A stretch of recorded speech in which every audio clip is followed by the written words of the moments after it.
Hello everyone, this is your boy Jay from ePitomesketch. In this video, I'll show you guys how to paint a portrait without sketching or tracing. Without any further ado, let's go ahead and start it. To start, click New.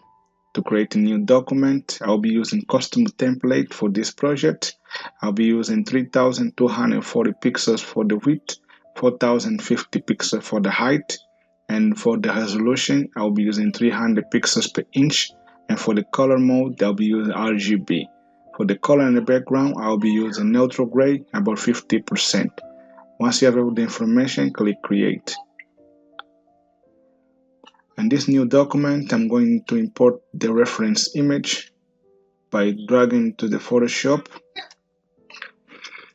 I set up my Photoshop to open Camera Raw before it gets to Photoshop so I can make a few adjustments to the picture. Once the adjustment is done, I'm going to click OK to open the picture on Photoshop.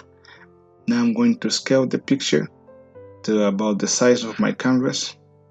I like to work with the picture matching the size of the canvas so that can be easier for proportion reasons later on when I'm painting.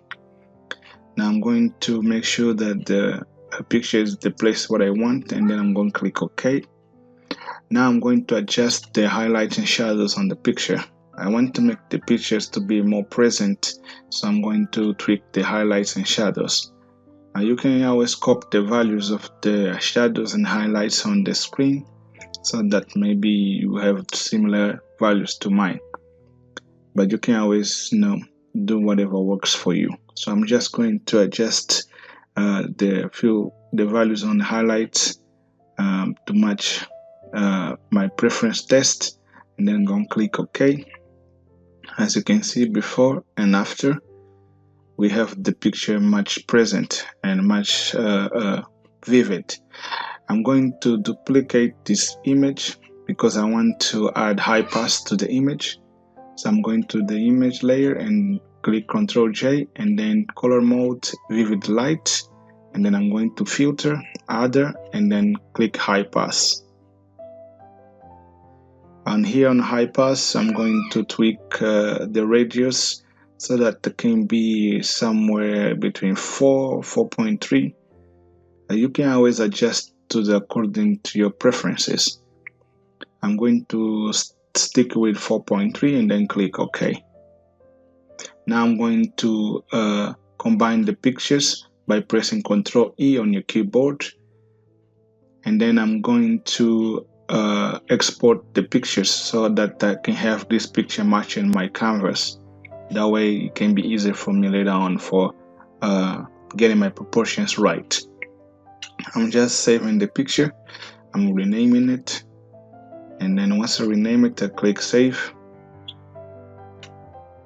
And then once it's saved, I'm going to delete this image. Let me save first. It's always good to save your project so you don't lose it. Once the image is saved, I'm going to delete this one, and I'm going to open the saved one.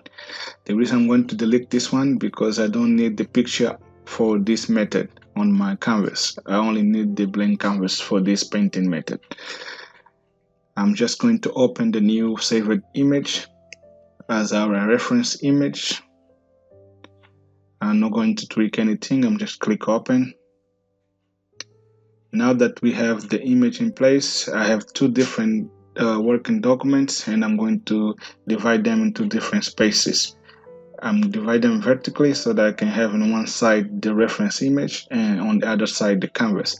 For this tutorial purpose, I'm going to use Adobe Photoshop default brushes. I'm using hand brushes with pressure and opacity.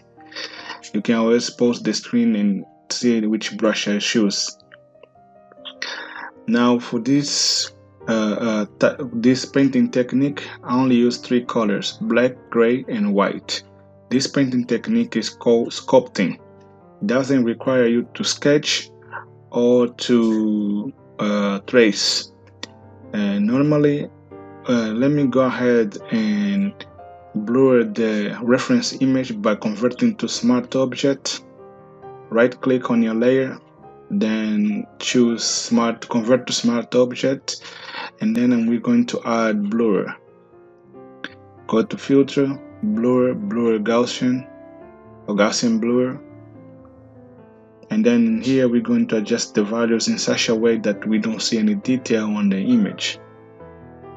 The reason being is that these painting techniques work really well if you do not see any details. You start from non-details and you keep increasing the details gradually.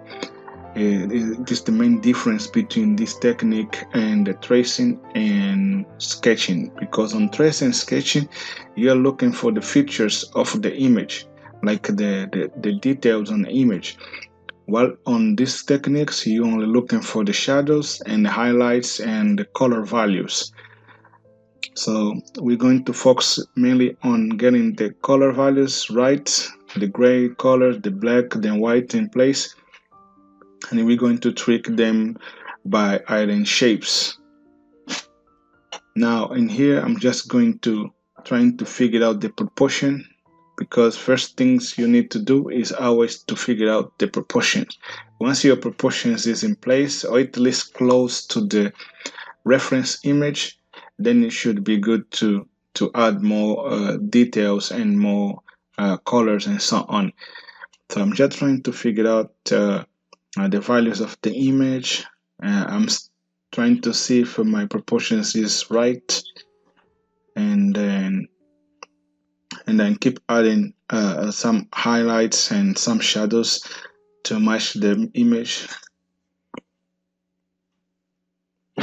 In this part of the painting is always it's a bit about your natural inclination, so you can always try to figure out the values yourself. But I will make a separate videos on how to understand the color panel without any color theory. That way, even though if you don't know colors or values, you can always get your paints to look good. Anyway, I'm just trying to figure out the painting values and the highlight and shadows to get close to the reference image. I'm still seeing that the image is still a bit off when it comes to proportion, but I'm still seeing that it's coming out. If you want to add details into your painting, you have to decrease the blur effect on your reference image. This is what I'm doing right now. I'm just decreasing the blur effect on my reference image so that I can add details into my painting. You're going to do this every time you need to increase details on your painting. You're going to go to your reference painting and you're going to decrease the blur effect. Now I'm trying to get the painting to look more like the reference image. I'm trying to get the proportions and the shapes and everything else in place. And when you're painting these techniques, don't focus too much on the details. When you're doing this sculpting painting technique, go rough. Don't care about the results, like just painting, just keep painting, go rough. Don't worry about it's looking good or not. You just keep painting, because these techniques require you to be expressive, not precise. So you keep practicing until you get better, So I'm going to tweak more highlights and add more black color to give more depth. Another technique that goes well with this painting technique is Liquify Filter. Liquify Filter is good to arrange your shape, your face. Is to pull few aspects, make sure that the proportions can align up with your reference picture. I'm just tweaking the face with the Liquify Filter so that can match better my reference image. Now I'm going to try to see if my proportion is right, but I'm having a hard time with the proportions right side to kind of repaint the face. I'm going to add the nose and the mouth different size, because I feel like the proportion is still kind of weird, but I feel like we're getting there. I mean, with this technique, you don't see any details, so it's kind of hard to know exactly what the face looks like. But I feel like we're getting there. So I'm just adding more shadows and highlights to get close to the image. Pretty much this is what I'm going to be doing during the whole painting. This is not my favorite painting technique. Actually, when it comes to, I do this when I'm practicing for myself, but when it comes to do a work for client, I actually trace. When it comes to portrait, of course, I trace because I want to have the proportions matching the reference right out the back. So, but when I'm practicing, because I don't know how to draw, so I just use these techniques so I can get to paint anything I want and give me more flexibility when it comes to painting. So I'm just adding more shadows and more highlights. I'm trying to see if I can get more closer to the image. I'm keeping adding highlights and shadows. And as I said before, every time you need to increase detail on your painting, you will reduce the blur effect on your reference image. So if you adjust and go about those two and see how you can adjust them to your like. Anyway, I'm still adding some shadows and highlights and see what I can do with the proportion. About to add more detail on the image, so I'm reducing the blur effect on the reference. About let me see, 21.5. That's good. And now I'm going to create a new layer, phase 1. This layer don't mean anything. It's just that I don't want to lose the achievement that we have done so far on the painting by creating a new layer in case I need to erase something. That way I can keep the old layer or the process achievement so far without having to, destroy it. Anyway, I'm trying to get more close to the details because now I can see the reference a bit better, so I can see that my proportion definitely was a bit off. So I'm thinking maybe I'm going to use I'm going to use the Liquify filter again so I can adjust the proportion. But anyway, so far so good. I still see that the image is coming together. Tweaking the nose looking a little bit different, but no, it's better than nothing. From we will start without any tracing and without any sketching, so it's gonna be a challenge. Every technique has its ups and downs. So these techniques, the down part is that the proportion sometimes can be hard to get it right. Anyway, I'm just adjust the values and trying to make sure that the picture at least get close to the proportion of the reference.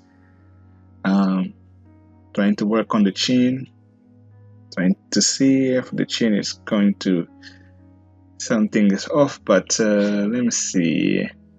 Yeah, I'm going to add the Liquify filter again. But before, let me merge these two layers by pressing Ctrl E on your keyboard and then going to filter and then Liquify. Here on the Liquify, I'm going to adjust the chin and a little bit of the, let me see, I increased the size too much. Let me reduce a bit the brush size, and then I think I'm going to fix the chin on the left side as well. I want it to look a bit better on the left side. So let me try to adjust it here. Yeah, let me adjust the neck as well. I think the proportion now is a bit correct. I think it's pretty close to the reference image. Let me see. Yeah, I think we got it right now. At least close. I think I'm happy with this. Let me see. Anyway, let's go ahead and start. I'm going to start by going to the image and trying to adjust the lips and fix everything in place. I'm going to see if I can make sure that the values on the forehead is matching the reference. Now at this stage, you have to remember that we're not yet work on details. We're still just trying to get the right values and darkness and highlights to match the values on the reference picture. But later on, we're going to reduce the blur effect on the reference image, and then we're going to start work on details. So now I'm going to make sure that the features like the lips and the nose are kind of in place. You know, usually the eyes, the nose, and the lips are the main key features of the face.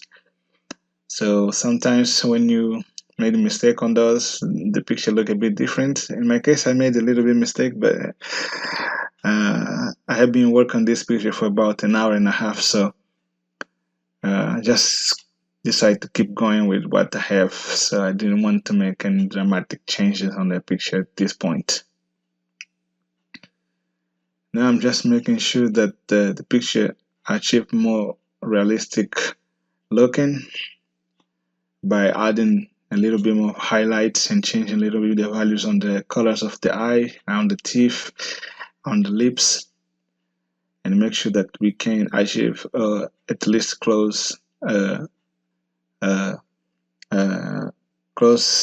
close to the reference image to get that realistic effect. As you can see, the image is coming together. I think at this point it's pretty much close to the original image. I'm happy with that. Anyway, I just wanted to show you guys that you can achieve realistic painting portraits without tracing or sketching. Anyway, subscribe and like it.